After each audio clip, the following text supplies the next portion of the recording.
జగన్మోహన్ రెడ్డికి ఏమీ జరగదు. మీరన్నట్టు కోర్టు ఆయన ఇంట్లోనే లేకపోతే జడ్జిని ఆయనకి ఇంటికే పంపేలాంటి అవకాశం ఒకటిస్తే, వెసులుబాటు ఒకటిస్తే బాగుంటుందని మీరు అంటున్నారు. మరి ఏమీ జరగని దానికి జగన్మోహన్ రెడ్డి ఎందుకు పిటిషన్లు వేసుకున్నాడు? నేను రాలేను, నేను రాను అని ఎందుకు రాకుండా ఉండడానికి ప్రయత్నించాడు? ఏమీ లేని దానికి. Political stunt. పైనుంచి ఆదేశాలు ఉంటాయి. అదే ఏంటంటే వాళ్ళు అలా కొట్టేది వాళ్ళే, వెన్న రాసేది వాళ్ళే.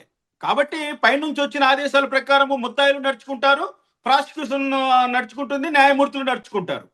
ఇక్కడేమి సిఆర్పిసిని ఐపీసీని ఫాలో అయ్యాలి ఎవరు లేరు, కనపడట్లే.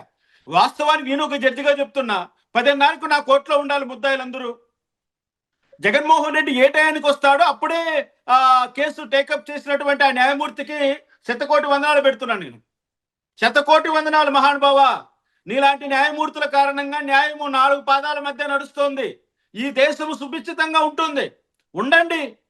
మీలాంటి న్యాయమూర్తులు ఈ దేశానికి చాలా అవసరం, సమాజానికి చాలా అవసరం. కొనసాగండి సార్, కొనసాగండి. జగన్మోహన్ రెడ్డి వచ్చినప్పుడు మాత్రం ఆయన ఫైల్ తీసి ఒక 10 నిమిషాల నుంచో పెట్టి పంపించేశారు. చాలా గర్వం. 6 ఏళ్ల తర్వాత జగన్మోహన్ రెడ్డి వస్తున్నాడు కోర్టు కంటే మొత్తం ఆయన అనుచరులే, మొత్తం ఆయన అంగామే. ఆయన ముద్దాయిలాగా వచ్చాడా, లేకపోతే ఒక ప్రైమ్ మినిస్టర్ వచ్చినట్లు పోయాడు? ఒక Z+ కేటగిరీ కల్పించిన విధంగా ఆయనకు అన్ని ఏర్పాట్లు చేసిన ప్రభుత్వాలకు శతకోటి వందనాలు. జగన్మోహన్ రెడ్డిని ఆ విధంగా పెంచి పోషిస్తున్న పెద్దలకు శతకోటి వందనాలు. చాలా సంతోషం. న్యాయం ఈ దేశంలో ఎలా పరిడవిల్లుతోందో కనపడుతోంది, కంటికి కనపడుతోంది. మాలాంటి అమాయకులను మాత్రం సతాయించడానికి న్యాయమూర్తులకి 40 చేతులు పుట్టుకొస్తాయి.